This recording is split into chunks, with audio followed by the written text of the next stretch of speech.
Me, I was lucky. I was one of the few that went through as a sergeant because I was in the Air Force or Army, the Army Air Corps.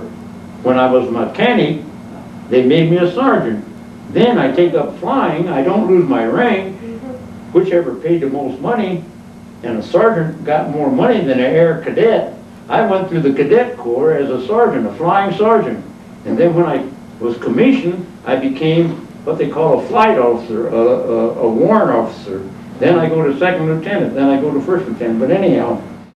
Early in the 1900s, tensions were high, headliners were flooded with talk of war. October 25, 1936, Adolf Hitler and fascist leader Benito Mussolini formed the Axis power, and the reign of terror begins. During the subsequent Holocaust, over 6 million Jews were murdered. July 7, 1937, Japan invaded China, initiating war in the Pacific. September 3, 1939, Britain and France declared war on Germany. Meanwhile, in the U.S., 1939, Tuskegee Institute was one of the 6 historically black colleges to participate in the civilian pilot training program with funding from the federal government. March 22, 1941, the 99th Pursuit Squadron was activated at Chanute Field, Illinois. It was the inception of the first colored fighter pilot squadron of the U.S. military. April 4th, 1941, a young Myron Wilson, also known as Mike, from Shawneetown, Illinois, is sworn into the U.S. military's Army Air Corps. I knew this, thus, by being the only black flyers in the Air Force, 428 of us, that we were on the spot and we had to show the majority that we could do the job as good as anybody else. We were on the spot, I know it, Davis knows it too. Prior to World War II, the U.S. military was segregated and racial discrimination was common practice. Civil rights organizations and black press exerted pressure on the public officials to change this. June 25, 1941, President Franklin D. Roosevelt signed the Executive Order 8802 prohibiting racial discrimination in the national defense industry. June 1941, 13 cadets started flight training at Tuskegee Army Airfield as Class 42C. The Tuskegee Airmen were born, and here's how they fit into the World War II timeline. They were called the Red-Tailed Angels because they painted the tails of their planes red. They were portrayed in the 2012 George Lucas movie called The Red Tails, and were also portrayed in the 1995 HBO movie The Tuskegee Airmen.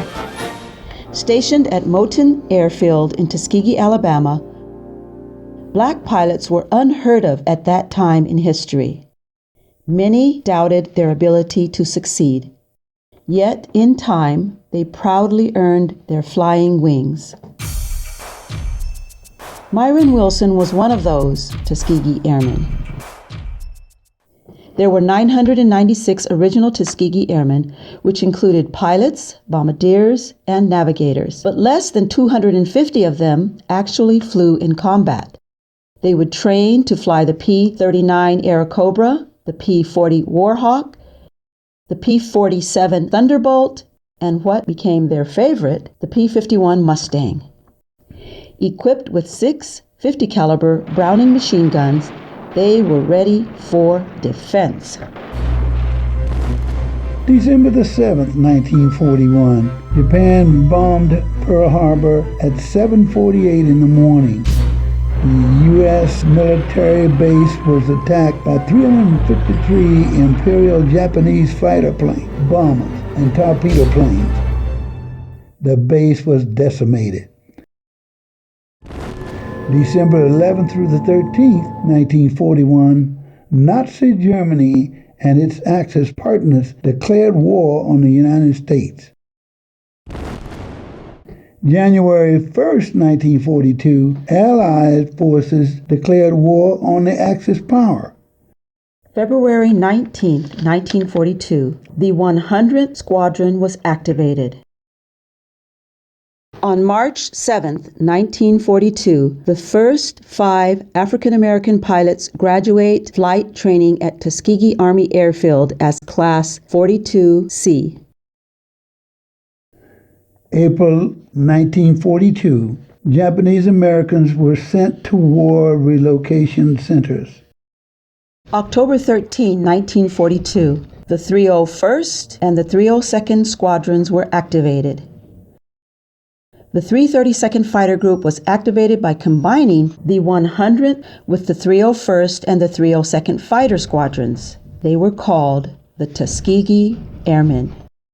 December 1942, Lieutenant Colonel Noel F. Parrish became the commanding officer of the Tuskegee Army Air Base.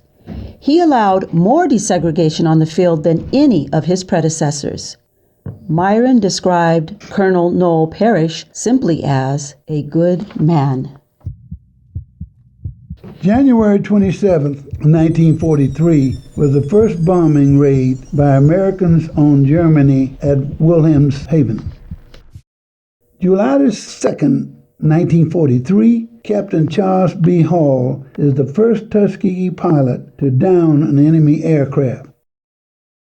That same year, Lieutenant Colonel Benjamin O. Davis, Jr. leaves the 99th Squadron to become commander of the 332nd Fighter Group. He was arguably one of the most influential of all of the Tuskegee Airmen. He was only the 5th African American to graduate from West Point Military Academy. He was the first in about 50 years. While there, he spent 4 years shunned as he roamed alone and no one befriended him. It was said no one would even sit with him for lunch, and he ate alone for the 4 years he was there. Despite this, he still graduated 35th in a class of 276. Benjamin O. Davis, Jr. later became the first African American Air Force general, and he was the son of the first black Army general, Benjamin O. Davis, Sr. December 17, 1943, per Mike's flight logbook, he logged his first solo flight and writes, "Soloed," and was assigned to the 302nd Fighter Squadron as a fighter pilot. May 1, 1944, the 99th Pursuit Squadron was assigned to the 332nd Fighter Group, expanding it to 4 squadrons. June 6, 1944, they were all moved to mainland Italy, Ramatelli Airfield, where they escorted bombers in heavy strategic raids in Czechoslovakia, Austria, Hungary, Poland, and Germany. June 6, 1944, D-Day started. Landings were carried out on the coast of Normandy. During the D-Day invasion, the Tuskegee Airmen flew multiple missions with various squadrons. June 7, 1944, the Tuskegee Airmen flew their first mission with the 15th Air Force. Per Mike's flight logbook, quote, Italy, local. Mike is now stationed in Italy. Pictured here, the Tuskegee Airmen in mission briefing in Italy with Benjamin O. Davis in the front. Mike is in the back, seen with tape across his nose. That same tape is seen across his nose on his military ID card. A common injury fighter pilots suffered was caused during a hard landing. As they jolted forward, their face would likely strike the gun sight, causing sometimes serious facial injuries. Mike's military ID showed that he probably had one of those hard landings too. Mike considered himself lucky as he recalled Benjamin O. Davis having a serious scar above his eye caused by his own hard landing. Davis, when I was a mechanic, I worked on his plane, or the planes he flew, and one day he was up flying and he come in to land a T-6, and he was well along, about ready to graduate, and he made a terrible landing. He hit what they call in a crab, here's your runway, and here's your wing. Yeah. And he hit with his wing, not parallel with. Oh, okay, yeah, yeah. So when he hit the ground, the low wing got lower and whoop, cartwheeled, and then the other, it did what they call ground loop. Anyhow, it tipped over, and he evidently didn't have his shoulder straps locked, you know, like your seat belt. You've got two so-called seat belts in the aircraft. You got shoulder straps on a fighter that come from the back of your seat. They come back here, hit that button and lock them. This is it. Because your gun sight is about 6 or 8 inches ahead of you. So you have to lock these shoulder straps in case you land. Whoop, your head doesn't go into that gun sight. So Davis hit, and evidently didn't have his shoulder harness locked. They got him out. He was pretty well cut up. I just remember how he was bleeding. But from there on, he had, I don't know how they went. One long one went across here. He's chewed up pretty bad on the forehead, around the eyes. He survived, but he ain't supposed to give up. Matter of fact, if you're able, if you make a bad landing and don't get injured, they make you go right back up. Overcome the fear. Go right back up until you make a good landing. December the 11th, 1944, Tuskegee Airmen escorted bombers over the Moosbrier bomb oil refinery of Austria, Germany, and one reconnaissance escort to Prague, Czechoslovakia. December 11th and 15th, 1944. Per his logbook, Mike flew escort missions. December 11th, flying missions over Vienna, Austria. December 15th, flying missions over Innsbruck, Germany. December 16th, 1944, the Battle of the Bulge began. It was one of the largest and bloodiest battles in World War II. During the Battle of the Bulge, Tuskegee Airmen flew strafing and reconnaissance mission and escorted bomber groups. December the 16th, 1944, the Tuskegee Airmen flew 2 missions, one to escort B-17s to and from Brucks, Germany, and another to escort a single B-25 to Markopos, Yugoslavia. December 16, 1944, Mike flew escort missions over Brucks, Germany. During the Battle of the Bulge, Mike flew a total of 14 missions with the Tuskegee Airmen. February 19, 1945, the Battle of Iwo Jima began and raged on through March 26, 1945.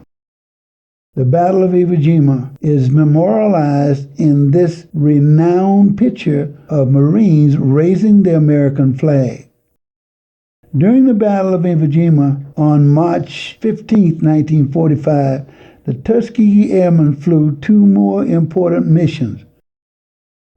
One mission provided target cover for the B-24s on raids from Lopson to Gita, Yugoslavia, and another to escort B-17s to Zittau, Germany. March 15, 1945, per logbook, Mike and the Tuskegee Airmen continue missions over Germany while the Battle of Iwo Jima was raging. Per his logbook, the longest mission yet, over 1,400 miles, 75 miles from Berlin to Munich, Germany. March 24, 1945, the USS Missouri and other warships bombarded the southern coast of Okinawa, Japan, in preparation for the invasion of Okinawa. March 24, 1945, the Tuskegee Airmen took part in the longest air raid of World War II by the 15th Air Force. They escorted B-17 bombers on a mission to Berlin, Germany. On the way, the Tuskegee Airmen encountered and shot down 3 German jet fighter Me-262, earning them the Distinguished Unit Citation. March 24, 1945, per logbook, Mike ran into Jerry. 2 jets destroyed, Berlin, Germany. Mike took part in World War II's longest air raid. I shared in one victory, but that's not enough to give you the DSC. I can name half a dozen guys who never got over 3 planes. If you get 5 planes, you become an ace. Yeah. We never got any, but Lanham in my outfit, Bob Williams in my flight, I can name a whole bunch of them. A boy named Lane from Cleveland, Ohio. We knocked down a jet together, Amy 262, and so all we get out of that is 1/2 a plane. But Lane had another plane into his credit, so Lane got the DSC. Although there was obvious racial tension, the Tuskegee Airmen soon became highly requested by all Beaumont pilots and crews. They carried out their mission with passion and precision, risking their lives and sometimes giving their lives for the greater good of their country. April 21st, 1945, the Tuskegee Airmen flew 3 missions in one day. One was a fighter sweep near Munich.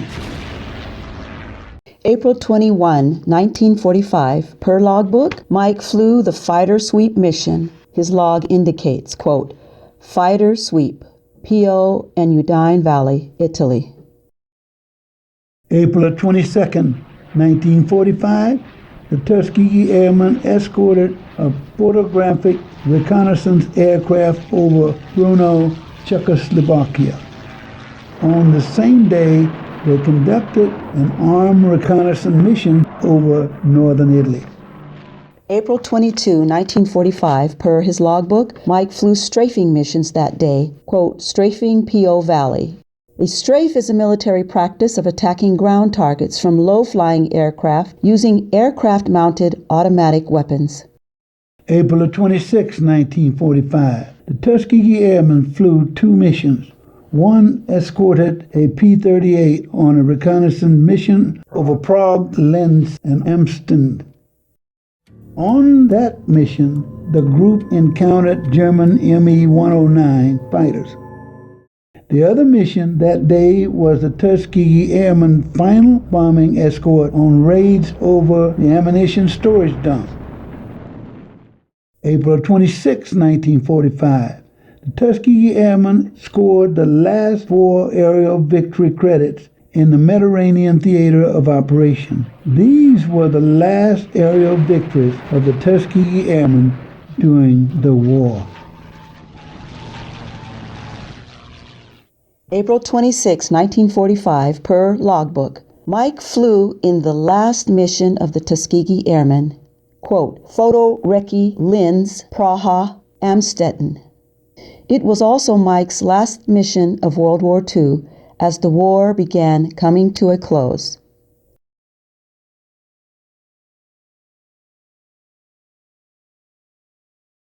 One time I lost 3 ships. I took 6 ships out. I was escorting a British mosquito bomber. We got somewhere over the Alps Mountains, and 3 of the guys called in. They saw some bogies out, maybe 2 o'clock level, somewhere out there, maybe 5 miles out, which means an unidentified ship. And they called in for me for permission to break away from the flight of 6 to go out there and investigate. I said, Roger, give them permission to investigate. Again, you want to keep that radio silent. So I turned it off, and they ran out there. After about 2 or 3 minutes, I decided to turn it back on, see if they had any conversation going on. And they were hollering and shouting. One boy from New York, Jimmy Lanham, another boy from Chicago named Jackson, another kid from somewhere else. I remember what radios went silent, so I called them in. I got no report, so I turned my radio back off. I stayed with my 3 ships, my 2 other ones, with the bomber, with the photo reconnaissance. He makes his run. I call in again before I break away to leave him. We're on our way back. He's done finished his mission. I call in to try to pick up Lanham then. No radio contact. I didn't know what the hell happened, you know. Now we've been gone over 6 hours. We only had 6 hours and 45 minutes of fuel. And I go on in and land with my 2 ships. So when I land, well, I get the third degree because we go into debriefing. I left with 6 ships. I'm coming back with 3. Okay, the first thing intelligence asked me, well, what happened? Where are they? I don't know. You know. Anyhow, they came in while we're debriefing, and they shot down 3 ships. But I figured they saw something out there. Go out there and check them. Get on back, you know. So they went out there and they tangled butts and they shot them. For that, Jefferson got the DFC, Lanham got the DFC, Distinguished Flying Cross. I never got it. I only got the Air Medal. By this point, the 332nd Fighter Group had shot down a total of 94 enemy aircraft. Combined with the 18 of the 99th Fighter Squadron, together the Tuskegee Airmen shot down a total of 112 enemy planes during World War II. April 27, 1945, Benito Mussolini, Il Duce, is captured with his mistress, Clara Petacci, as they attempt to flee to Switzerland. April 28, 1945, they were hanged by Italian partisans along with their close supporters. 2 days later, on April 30th, 1945, Adolf Hitler commits suicide. May 2nd, 1945, German troops in Italy surrendered. May 7th, 1945, all German forces unconditionally surrender to Western allies. May 8th, 1945, V-Day is declared to mark Nazi Germany's unconditional surrender. April, May, and June 1945, the Battle of Okinawa rages on, resulting in massive casualties. August 6, 1945, in an overwhelming offense of military tactics meant to prompt the war's end. The United States dropped a 9,700-pound atomic bomb on Hiroshima, Japan, from the B-29 bomber, the Enola Gay. August 9, 1945, the United States dropped a 10,300-pound atomic bomb on Nagasaki, Japan, inciting the war's end. August 14, 1945, Japan agrees to an unconditional surrender. War ends August 1945. The last conflict of World War II is over, and the celebrations begin. The Tuskegee Airmen earned over 700 military medals and decorations during the war. Decades later, on March 29, 2007, as a unit, they were awarded the Congressional Gold Medal by President George W. Bush. This is the highest civilian award in the United States, reserved for persons who have performed an achievement that has an impact on American history and culture that is likely to be recognized as a major achievement in the recipient field long after the achievement. For his efforts in World War II and the Korean War, Myron Wilson was awarded 4 Air Medals, an Honorable Service Lapel Button, American Campaign Medal, European, African, Middle Eastern, and PO Valley Campaign Medal, World War II Victory Medal, National Defense Service Medal, and a Korean Service Medal. He was also awarded a Certificate of Valor for flying 47 missions over enemy territory and was commended for efficiency. Everyone has a story. Even that old man down the street. Everyone has a story.